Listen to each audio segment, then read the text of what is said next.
Hey, I'm Pastor Rhonda. And I'm Pastor Seth. You're listening to Growing Hope, Living Faith. Well, welcome back to Growing Hope, Living Faith. This is a special edition podcast that we have for you guys that we are just so excited about because we had such a great interview with a guy named Roger Kittle.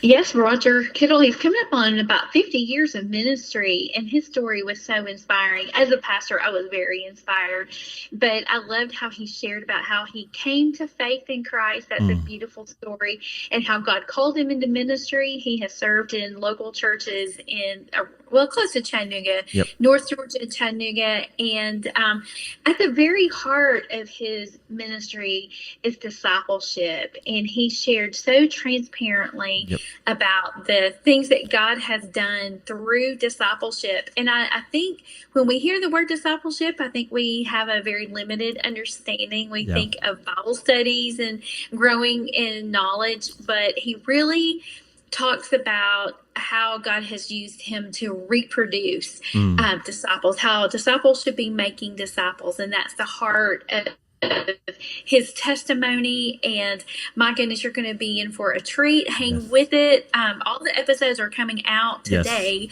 but you can listen to it in 4 different parts. So if you don't have 2 hours or so to sit down, we just invite you to listen. And then when you get a chance, pick up with the following episodes because they're also good. Yeah, we have no doubt that you're going to enjoy these stories. Like you said, they're just such encouraging stories. And our hope is that your faith will grow as you listen to these stories. Roger says several times during this that he's nobody special. He's just a knucklehead.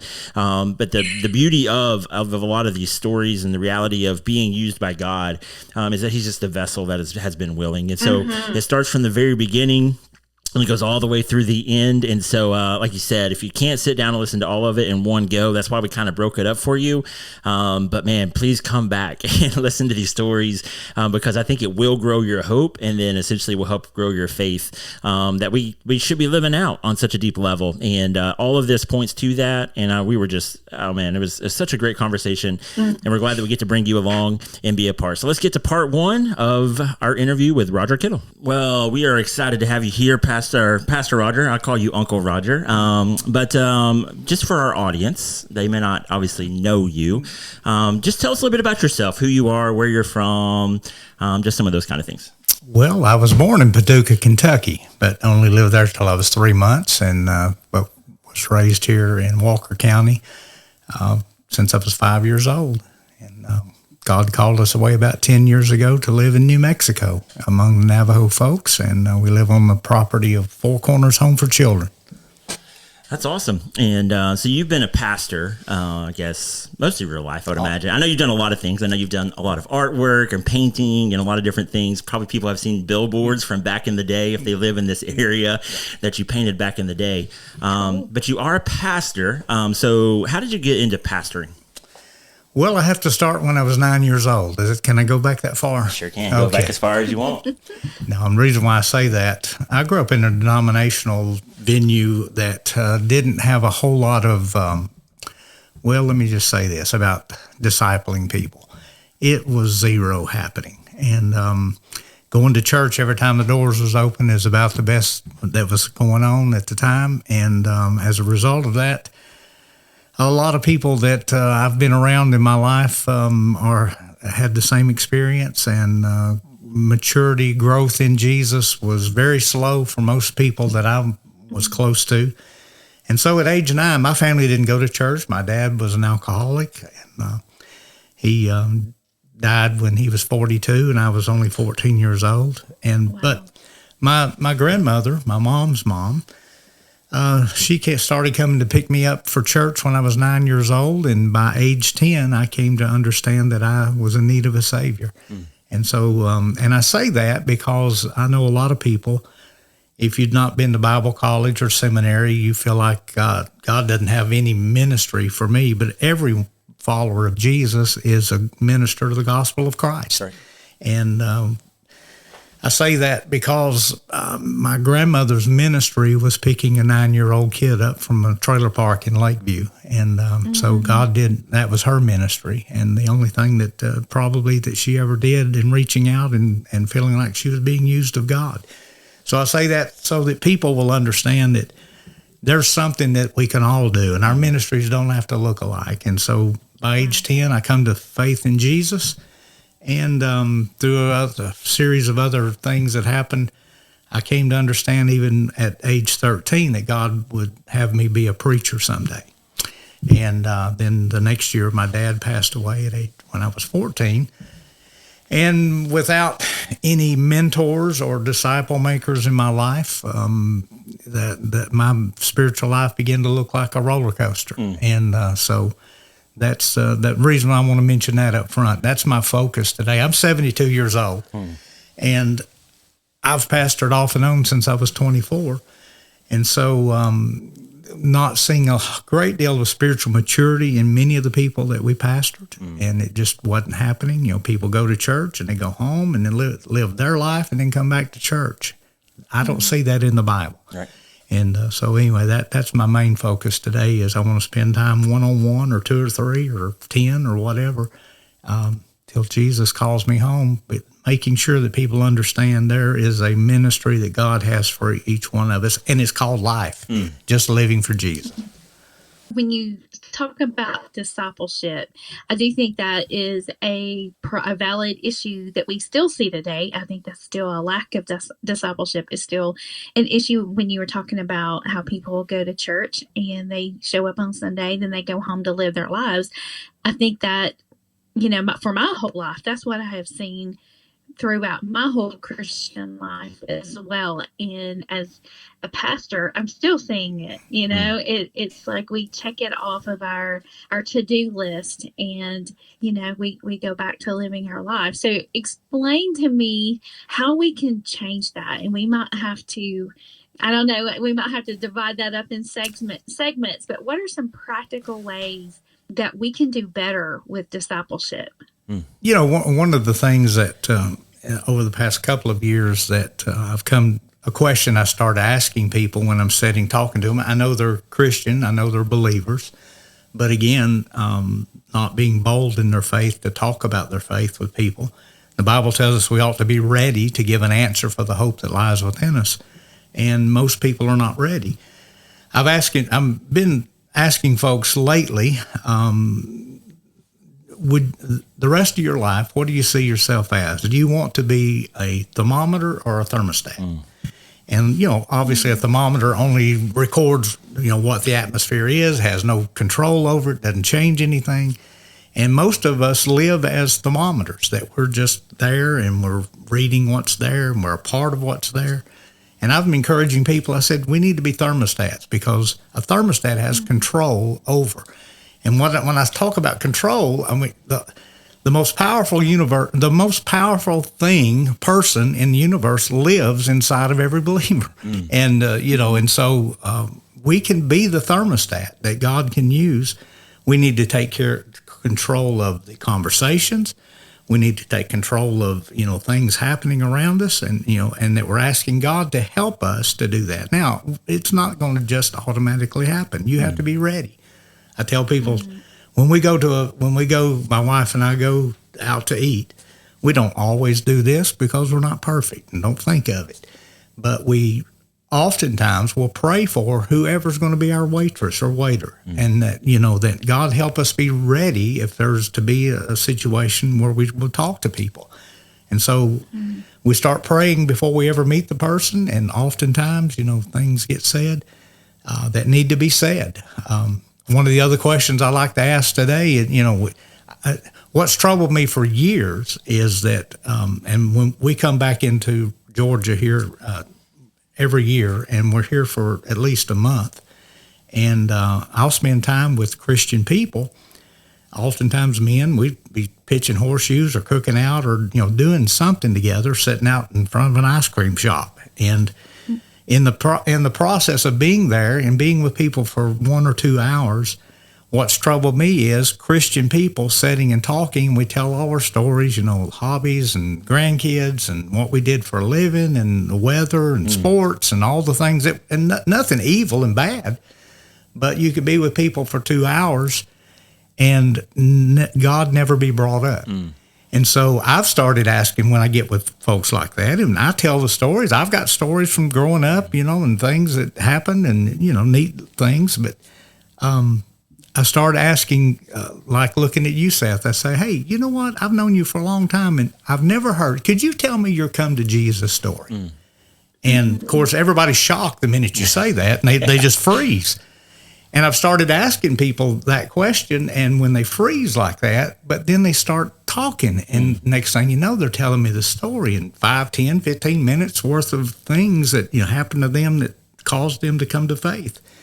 And so I asked them later, I said, you know what, when I asked you the question, you kind of froze. I said, could it be because nobody has ever asked you that question before? And every person I've asked that to, they said, exactly, no one has ever asked me that. And I said, well, let me ask you another question.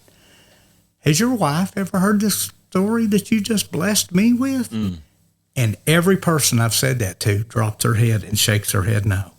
That they've never said it to their wives. And I'm like, wow, you just blessed me. I was in tears with a couple of guys talking about it. And I'm like, and your wife's never heard this story? Yeah.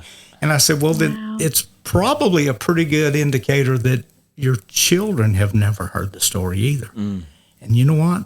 You're going to launch them into the world someday. And they need to know that this should be a normal conversation that we're having, because God has changed your life, and and so make sure get ready to tell that story. I encourage people, write down your whole your testimony, put every detail you can think of, the long version of it, but then once you've done that, then come up with a 2-minute version, right? Because you might have just 2 minutes with somebody someday, but to be ready to give an answer for the hope that lies within you. So good. Right. I know. Yeah, so good. I know you. Discipleship is a huge part of your reality right now. Yeah. I'm not saying that it wasn't necessarily at the beginning, but I know you have grown. No, it was not at the beginning. Let me just clarify that. Okay. And so I know you've grown into this. Definitely this mentality of following Jesus is more, like you said, than just Sundays and Wednesdays. Tell us about your early years of ministry, some of the churches you were at, what did they look like? And then, how did they transition maybe as you were there? Well, the sad thing is the first church that I pastored, you have struggles of people who've been there longer than you. Some of the churches I was around, and I don't want to just begin sounding negative, but there would be people in positions there, that were old enough to be my grandfather. I'm 24, and some of the people were as old as I am now, and dealing with it. The difficulty was because how preachers oftentimes come and go from churches, that some of their words and feelings towards me was, you know what, I was here when you got here, and I'll still be here when you leave. Yeah. And that's sad. I mean, that just breaks my heart when I think back at that now. And again, not ever having anyone mentor me and the things that I know can and should be done today. I wasn't ready to be a pastor. I wasn't ready for some of the things that I had to deal with. And consequently, I was at the first church that I pastored. I was there for 18 months.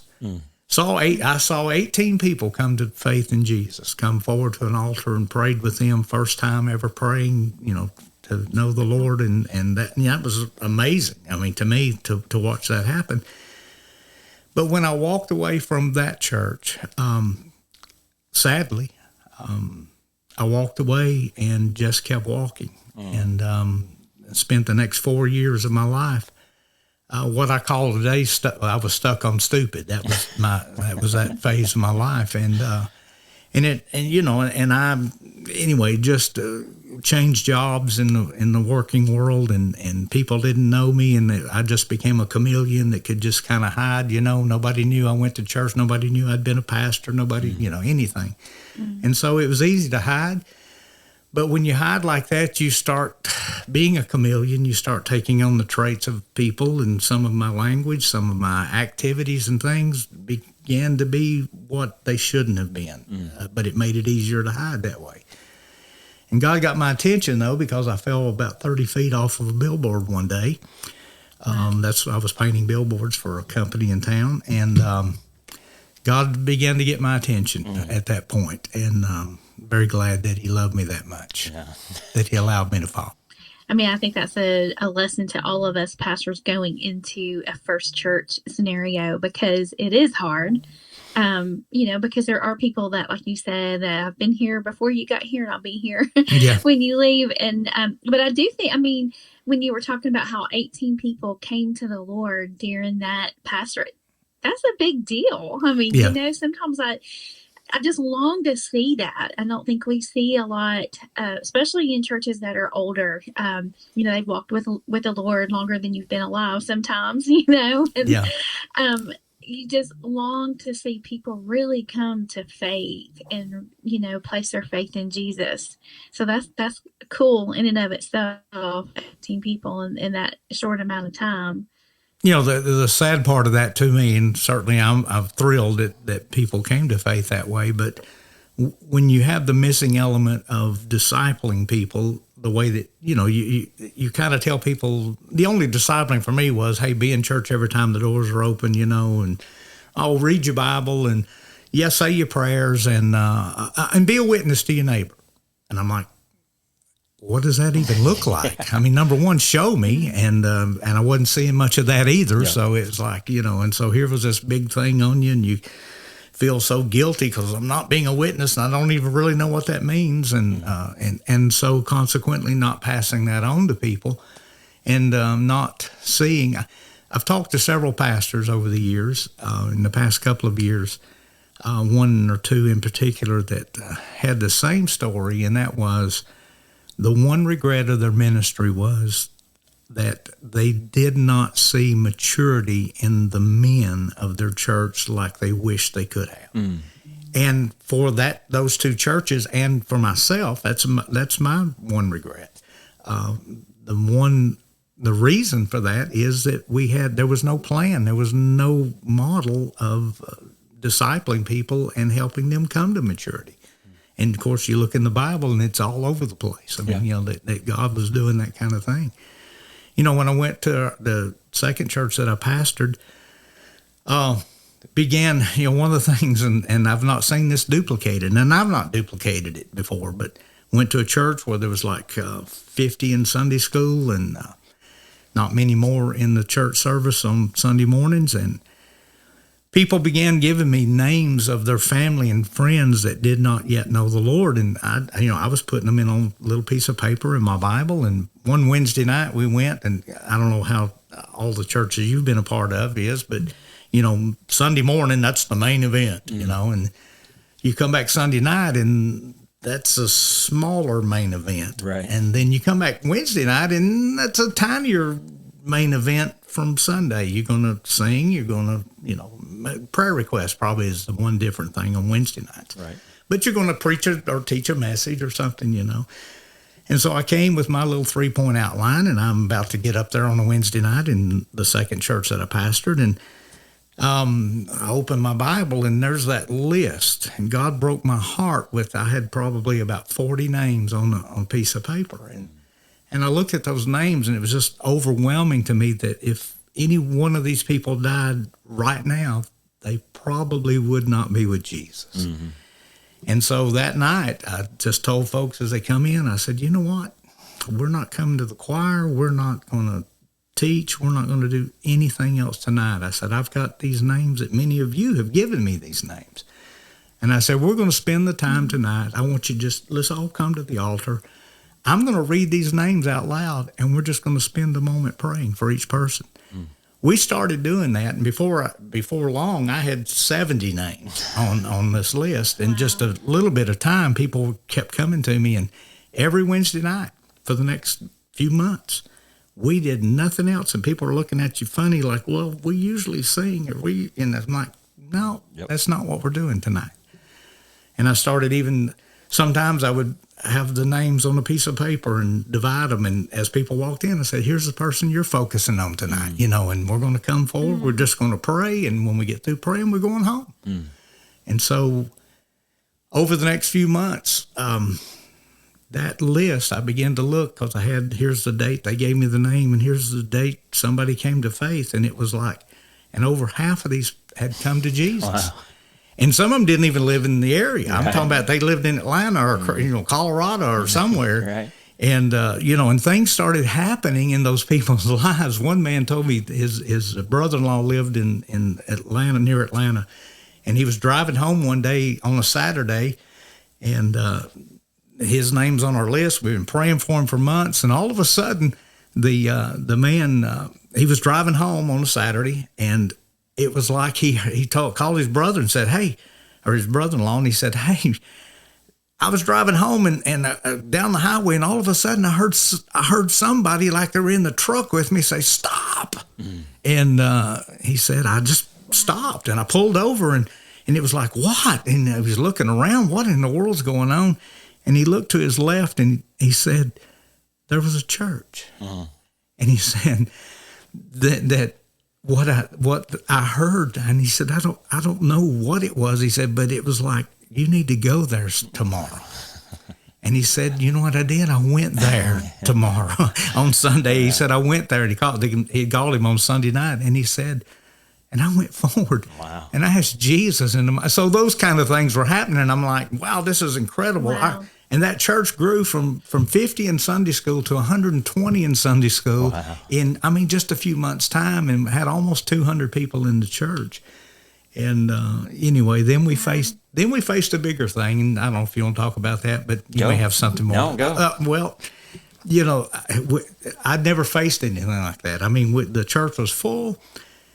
Parking was horrendous, and it was like, okay, God, what do we do? Nobody was doing multiple services that I knew of back then, and I'm like, oh, we need to build something bigger, or what do we need to do?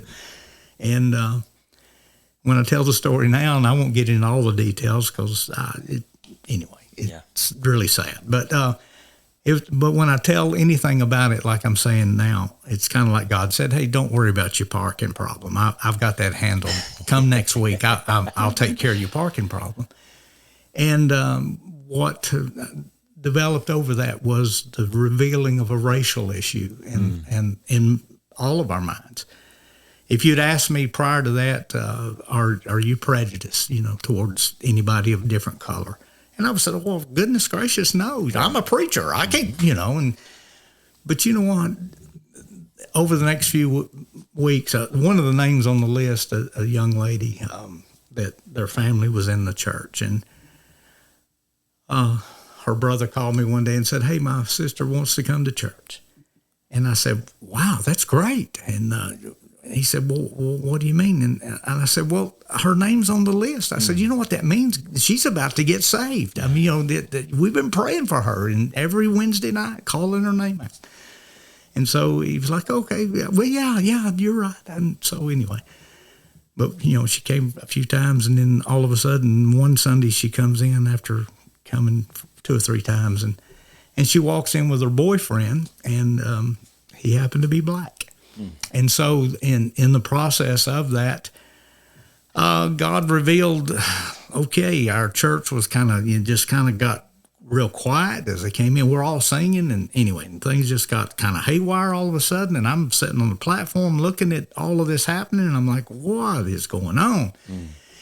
And so in the process, though, I got away and just praying, and God revealed prejudices in my own life. And so I asked God to forgive me, and he got kind of squirrely with people, and people wanted to know when I was going to stop this young man from coming to the church. And a lot of more detailed, stupid things happened. And God, I went way out in the middle of out in the battlefield here. I just asked God, was like, God, what do I do? I've never faced this. I've never talked to anybody. I've never seen this happening. And you got to help me. And I asked, God, how do you feel about this couple? And what I literally heard in my heart, I've never heard God audibly. He could do that if he wants to. He's God. But in my heart, the second I literally said that, I heard, it's not my will that anybody perish. And there was so much going on, phone calls and anger and just bitterness from people, and it was just stupid stuff. And so, I mean, it was almost comical. If it hadn't been so sad, it would have been really funny. But after I heard that in my heart, it was like I turned and I said, okay, Jesus, how do you feel about this? Like he was going to have a different answer. I don't know what I was thinking. But I said that, and it was like, and he said, I've come to seek and to save that which was lost. And I'm like, wow, I didn't hear color in any of that, and it's like, praise God. So, anyway, I went back and I told the powers that be in that building, and I met with every man in the church one night, and I just told them about the experience in the park and what God's brought me. And I said, I don't know what we're about to do. And somebody said, well, we're going to vote on this. And I'm like, I don't know if you can vote in the will of God, but anyway, we just need to follow the will of God. Anyway. And so after a little while, after sharing with them where God had brought me, I said, you know what? I don't know how everybody feels here, but I'm going to tell you something. If you're about to take a vote and the vote is that young man can't be here, I said, then not only will he not be coming back, I won't be coming back. You'll have to find a new pastor. Because I can't back up from where God's brought me to. And anyway. And so God did some amazing things during that time. A bunch of people left, and that's between them and God. But that little church over here in Rossville, they're still open to anybody of any color coming. And it's just an amazing thing that what God's done in them. And everywhere I've gone since then, we've been open to reaching out, and I've watched it become black and white and Hispanic in every church that I've pastored since then. And that if we hadn't gone through all of that, we wouldn't have been ready to have moved to New Mexico like we did 10 years ago. And we're the minority out there with the Navajo folks, and we love it. I mean, it's just an amazing thing that God's done. We feel unworthy of being there. And it's just an awesome thing that God has done in our lives. I just loved his vulnerability there. It's such a hard reality sometimes. Ministry doesn't always go the way that we think it's going to go, or necessarily even the way that we think it should go. And so, I appreciate his willingness to be vulnerable in that position and to share that story. But it's also that huge reality of it's much deeper than he just had that experience. God was prepping him for something bigger. Yes, and I think that's so important to know that God does move us, even though things may be going well in a ministry. God does move us, and I love his whole story. And I think the next part, he gets into the next phase of ministry and what God did in this church in St. Elmo. I mean, how it sounds like it just exploded in growth, but it was because they dared to love their community. That was their goal. And so you don't want to miss the continuation of his story. So make sure you go find it. It's the part 2 of the Roger Kittle interview. That's right. So make sure you dial it in. Know that we love you. We're praying for you. We hope you enjoyed this conversation, and we hope you enjoy the conversations coming up. Grace and peace. God bless. Bye-bye.